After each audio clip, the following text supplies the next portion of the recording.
안녕하세요. 주구참치입니다. 최근에 미국 고용이 발표됐는데요. 실업률 4.3%로 예상치에 부합하는 결과가 나왔습니다. 그리고 그 뒤에 가장 이슈가 되는 뉴스들이 쏟아지고 있는데요. 바로 금리입니다. 9월 FOMC 회의에서 금리를 내리느냐 마냐로 핫했던 게 엊그제 같은데 이제 9월은 확정이고 빅스텝을 하느냐 마느냐 이야기를 하고 있는데요. 그래서 오늘은 1년 만에 찾아온 금리 인하 시즌에 맞춰서 채권에 대한 이야기를 해보려고 합니다. 채권이란 게 어렵긴 한데 우리는 ETF가 있죠. 쉽게 채권을 투자해서 수익 보는 이야기를 해보려고 합니다. 실업률 4.3%로 미국이 경기 침체가 오느냐 마느냐 뉴스가 핫한데요. 보통 4% 이상 되면 경계를 하면서 4.5%가 넘어가면 경기 침체가 온다고 합니다. 코로나 때는 10%가 넘었죠. 정말 코로나 이후에 몇 년 동안 내려올 생각이 없었던 경기 활황이 드디어 막을 내리고 있는 것 같습니다. 그러다 보니까 고용 쇼크로 9월 FOMC 회의에서는 금리 인하가 거의 확실시되고 있는데요. 실업률이 올라간다는 것은 고용이 약화되고 그럼 돈을 못 버니까 소비가 둔화되고 결국 기업의 이익이 줄어드는 악순환이 발생합니다. 그럼 경기를 활성화시켜야 되는 연준은 당연히 금리를 내릴 수밖에 없겠죠. 그리고 금리를 내려주면 주가의 긍정적 영향으로 특히 기술주들이 환호하면서 지금 기다리고 있는 것인데요. 사실상 9월 금리 인하는 확정으로 시장은 지배적 분위기입니다. 다만 이번 주 물가지표가 나오는데 만약 예상보다 높게 나온다면 시장은 다시 한번 출렁일 것으로 예상되는데요. 반대로 물가지표가 예상보다 낮다면 그땐 B컷까지도 트럼프는 밀어붙이면서 시장은 광기로 휩싸일 것 같습니다. 관세 영향이 어떤 방향을 줄까요? 결과를 조심히 지켜봐야겠습니다. 이번 금리 인하는 89%가 확정이라고 이야기하고 있습니다. 게다가 B컷까지도 소수의 의견은 나오고 있는데요. 결국 금리 인하 추세는 다시 한번 오긴 할 텐데 우리가 과거같이 극단적인 경기 침체가 오지 않는 이상은 2% 이상의 인플레와 중금리를 유지한다는 기조로 보면 3에서 3.5% 중금리를 시장은 보고 있는데요. 그럼 1%의 하락을 해야 하는데 0.25씩 4번에 걸쳐 진행할지 혹은 더 할지 이런 부분들이 지표에 따라 시장의 상황에 따라서 지속적으로 변하게 됩니다. 실업률과 기준금리는 항상 반대편에 있습니다. 역사적으로도 대부분은 실업률이 올라가면 금리를 내렸습니다. 실업률 증대는 서두에 이야기했듯이 경기 침체를 뜻하고 경기를 부양해야 하는 연준의 의무가 발동하니까 금리를 내려서 경기를 활성화시키는 것이죠. 다만 가끔은 같이 올라가는 경우가 있는데 그럴 때가 스태그플레이션이라고 하죠. 드물긴 한데 스태그플레이션이 오면 사실 연준도 방법이 없습니다. 그냥 어느 한쪽은 망해야 하기 때문이죠. 그래서 계속 실업률 증가를 집중해서 보고 있는데요. 한편으론 다들 실업률이 높아지는 것을 기대하고 있는 것처럼 보입니다. 이게 호재로 되어서 상승 모멘텀으로 작동할 가능성이 현재 아주 높은데요. 아이러니한 상황이죠. 뭐든 결국 주가 올라가서 돈만 벌면 되는 걸까요? 광기의 요즘입니다. 코로나 시절 저 피레치 은 지표를 추적한 역사 이래 정말 최고네요. 기준금리는 국가의 정책금리입니다. 말 그대로 국가에서 정하는 금리죠. 채찍 효과라고 하죠. 앞에서 흔들면 뒤에 크게 흔들리는 이 원리인데요. 이 부분은 채권에 대해서 한번 제대로 설명할 기회가 있다면 저도 더 공부해서 이야기해보도록 하겠습니다. 쉽게 생각해서 한국의 기준금리는 현재 2.5%입니다. 그런데 대출 받으러 가면 얼마죠? 현재 좀 내려오긴 했지만 4.5%가 넘어가죠. 이거 왜 그럴까요? 그건 기준금리는 말 그대로 기준점일 뿐 우리 실생활에 적용되는 건 시장금리이기 때문입니다. 미국도 마찬가지로 우리가 시장금리를 볼 때 10년물 국채금리를 본다고 이야기하는데요. 시장금리는 한마디로 인간의 심리가 반영된 금리라고 보면 됩니다. 선반영된 금리라고 할까요? 기준금리보다 먼저 반응을 하기 때문이죠. 참고로 보통 10년물 금리가 올라갔다고 하는 의미는 채권 가격의 하락과 같은 의미입니다. 반대로 금리가 내려갔다면 채권 가격이 올라갔다는 의미죠. 왜 반대로 움직이냐면 뒤에서 한 번 더 설명은 하겠지만 금리가 현재 4.5%인데 미래에 5.5%가 된다고 하겠습니다. 그럼 난 지금 4.5%의 금리를 10년간 받을 수 있는 권리가 있는 채권이 있는 건데 이걸 금리가 인상된 후에 매수한 사람은 5.5%의 금리로 10년을 받을 수 있잖아요. 그래서 할인이 되는 개념입니다. 한국의 연금계좌에서 채권 투자에 대해서 이야기를 하면서 지금 미국 채권에 대한 이야기를 하는 이유는 그래도 우리가 채권을 투자하기 위해서는 기초는 알고 하자라는 생각에 설명을 드리고 있습니다. 내가 왜 채권을 사는지 알아야 올라가든 내려가든 버틸 수가 있죠. 알지 못하면 주가 흔들림에 내 마음도 요동치고 버티질 못합니다. 우리가 채권을 직접 살 수도 있는데요. 다만 일반인이 접근하기 쉽지 않습니다. 그래서 채권도 ETF가 있습니다. 미국에서 기관별 대표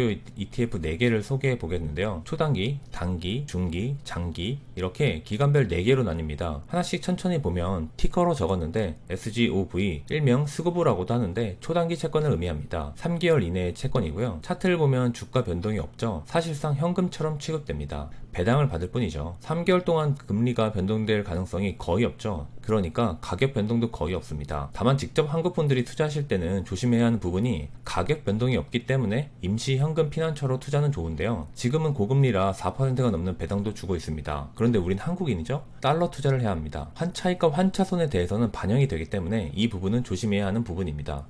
그리고 단기 1년에서 3년을 말하는 SHY, 그리고 10년물 국제금리의 기준인 IEF, 그리고 주가 상승을 기대하기 위해 가장 많이 투자하는 TLT 장기 채권입니다. 채권의 기간이 길수록 가격의 변동이 심해지죠. 그래서 그런지 사실 거래량이나 투자하는 것을 보면 대부분 초단기채를 사서 현금처럼 보관하는 분이나 장기채를 사서 시세 차익을 노리는 두 가지 투자 분류로 나누긴 합니다. 저 역시도 장기 채권만 들고 있죠. 물론 초단기 채권 IRP 계좌에서 혼합형으로 조금 보유는 하고 있었네요. 실업률 증가와 금리 인하에 대한 기대감으로 최근 1개월 동안 세이브로에서 순매수를 보니까 채권이 눈에 띕니다. 초단기 채권에 집중 매수가 들어왔는데요. 저 의미는 지수가 너무 고점이니까 현금을 대피하려고 하는 분들이 많은 거겠죠. 장기 채권은 반대로 금리 하락에 베팅하는 것이 많다는 의미입니다. 아까 말씀드린 내용 중에 금리와 채권의 가격에 대해서 말씀드렸는데요. 금리를 인하하면 채권 가격은 왜 상승하는 걸까요? 채권의 가격 투자를 원하시는 분들은 TLT 20년 이상 장기 채권을 투자합니다. 시세 차익을 원해서죠. 내가 4% 받는 장기 채권을 들고 있을 때 금리가 3%로 내려간다고 보면요. 그럼 내가 들고 있는 4%의 금리로 20년 동안 이자를 받을 수 있는 내 채권은 귀해지겠죠.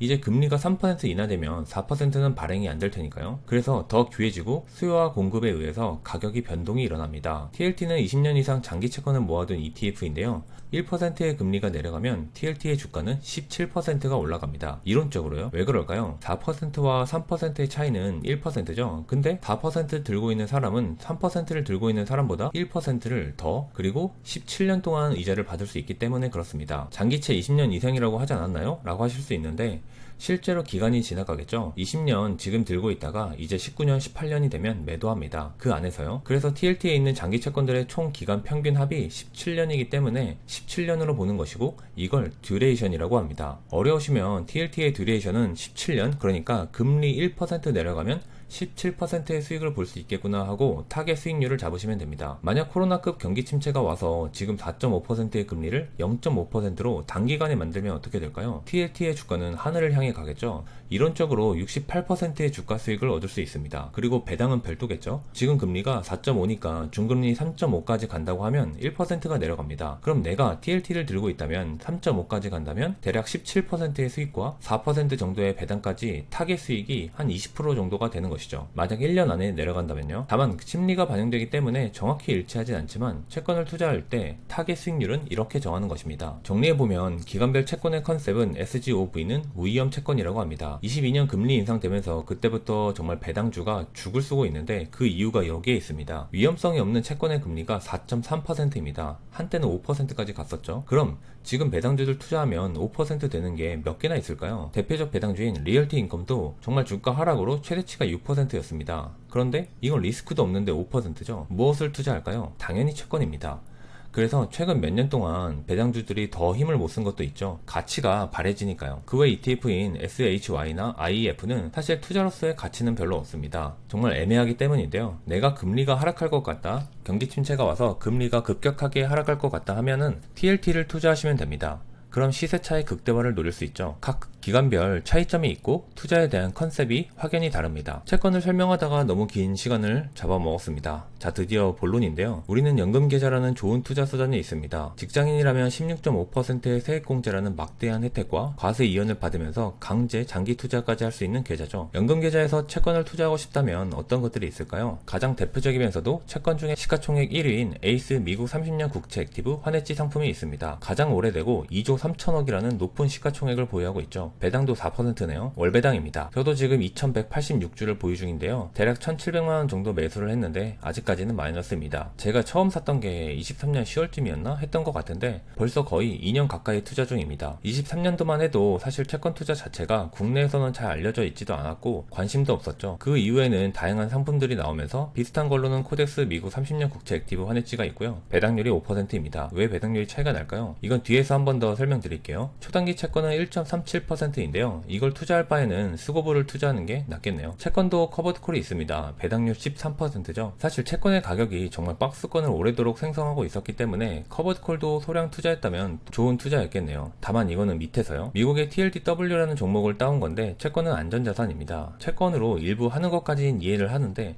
애초에 채권으로 커버드콜을 하는 것은 잘 모르겠습니다. 그래도 1조 3천억이나 모인 거 보니까 대한민국은 역시 현재로선 커버드콜 전성시대는 맞는 것 같습니다. 이 채권의 구성 종목들은 어떨까요? 사실 채권이라 정말 채권을 들고 있는 건데요. 전부 제가 초반에 설명드렸던 기관별 채권들을 보유하고 있죠. ETF를 직접 투자도 하고 있습니다. 그리고 특이한 건 에이스는 TMF를 담고 있는데요. TLT의 3배를 추종하는 레버리지 ETF입니다. 여기서 코덱스와 배당률 차이가 일어나는 이유인데요. 코덱스는 온전히 현금을 들고 있지 않고 채권에 투자를 하고 배당 극대화를 노리고 있습니다. 정말 순수 100% 거의 채권을 투자하고 있죠. 반면에 에이스는 레버리지까지 투자하고 현금도 꽤나 많습니다. 저 차이가 배당률의 차이를 일으키는 것인데요. 물론 정말 본격적인 금리 하락이 온다고 생각하면 에이스를 사는 게 맞고 그것보다 더 보수적으로 채권을 패시브 형태로 따라가는 것이 좋다면 코덱스가 낫습니다. 전 에이스를 매수하고 투자 중인데 여러분은 어떤 게 더 나은 투자 같으신가요? 사실 전 에이스든 코덱스든 현재 시점에서는 무엇을 사도 손해보기 힘든 구간으로 생각하고 있습니다. 인플레가 폭발해서 정말 금리가 다시 폭발적으로 인상이 오지 않는 이상 말이죠. 그걸 두고 볼 트럼프도 아니고요. 채권 투자 비중에 대해서 이야기를 할 때 흔히 6대4 전략을 이야기하곤 하는데요. 주식 6, 채권 4의 비율을 유지하면서도 상호 보완을 하는 것이죠. 채권과 주가는 반대로 움직이니까 주가가 올라가면 수익 실현해서 채권을 사고 반대인 경우는 채권을 매도 후에 주식을 사는 것입니다.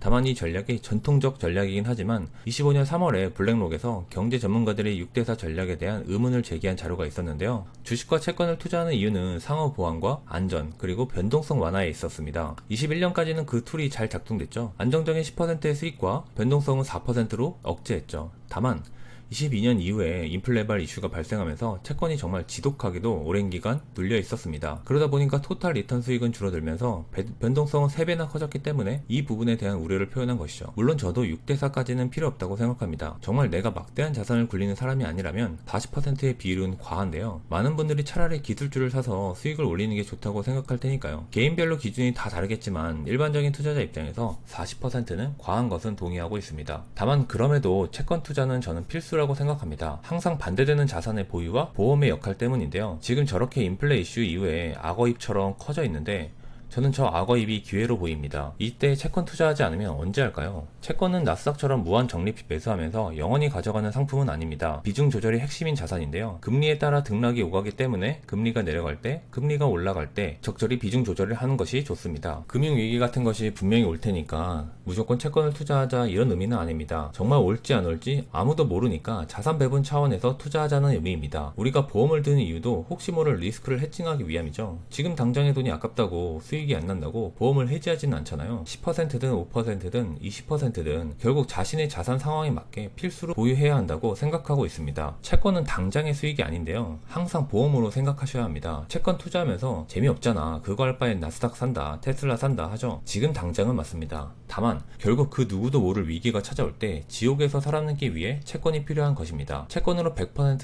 200% 벌겠다는 것은 과욕인데요. 자산 배분 차원에서 투자하면서 지금 같은 눌려있을 때 일정 부분 담아두고 배당 받으면서 다시 올 금리 인하와 경기 침체 같은 사이클이 왔을 때 수익을 보고 팔면서 그때 저가로 기술주들을 담을 수 있는 안전 장치인 셈이죠. 저도 그 시점이 빨리 올지 더 오래 걸릴지 모르기 때문에 채권을 보유하고 있습니다. 대략 지금 전체 자산에서 비중이 8.7% 정도인데요. 나에게 희망이 되어줄 것을 기대하고 있습니다. 오늘 영상은 여기까지입니다. 유익하셨다면 구독과 좋아요 부탁드립니다. 시청해주셔서 감사합니다.